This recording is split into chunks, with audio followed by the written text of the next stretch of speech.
Economic Forum has been touting that all the countries of the world should someday have a world digital ID for their populations.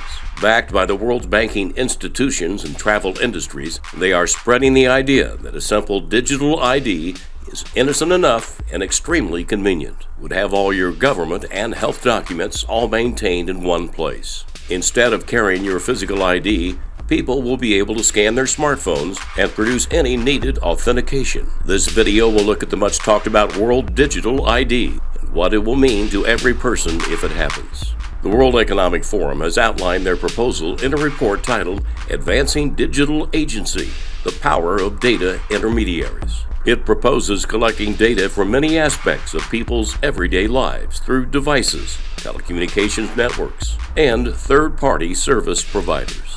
This way, a World Digital ID could scoop up data on people's online behavior, purchase history, credit history, biometrics, medical history including vaccination status, travel history, social media accounts, energy usage, health stats, education, and more. A similar type Chinese social credit score system could then easily be made to monitor citizens' behavior and reward them for engaging in state-approved actions. But the digital ID, when combined with the social credit score, will allow governments to decide who can own and use devices, open bank accounts, access insurance, receive treatments, make business transactions, go between countries, vote, file taxes, collect benefits, monitor people's diets, and more. The ultimate goal of any World Digital ID is to collect as much information about people by any means necessary.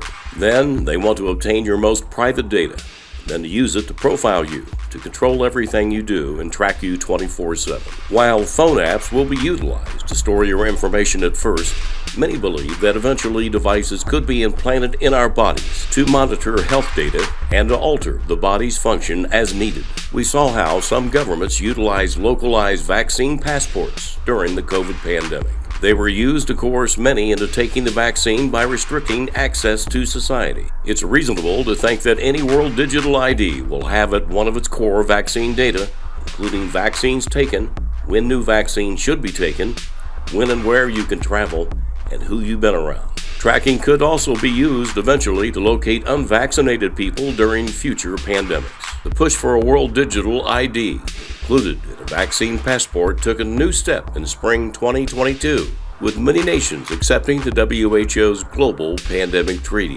It legally binds member states to the WHO's international health regulations, which would allow the organization to dictate all future pandemic responses.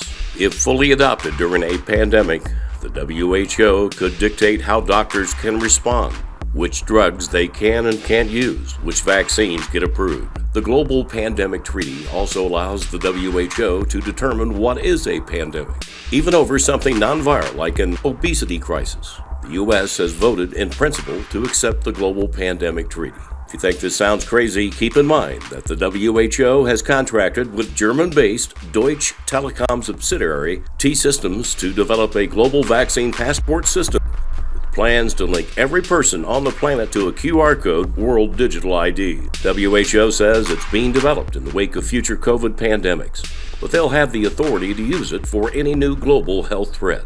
Any digital ID tied to some type of vaccine passport may also shoehorn the world's people into a global health system offering not many options. As said earlier, a World Digital ID also serves as the first step to implementing a social credit score system. We need to be very careful with all this type of technology coming at us. The WEF and an interested UN earlier in 2022 announced a pilot World Digital ID program for traveling in Canada, the Netherlands, and in Amsterdam.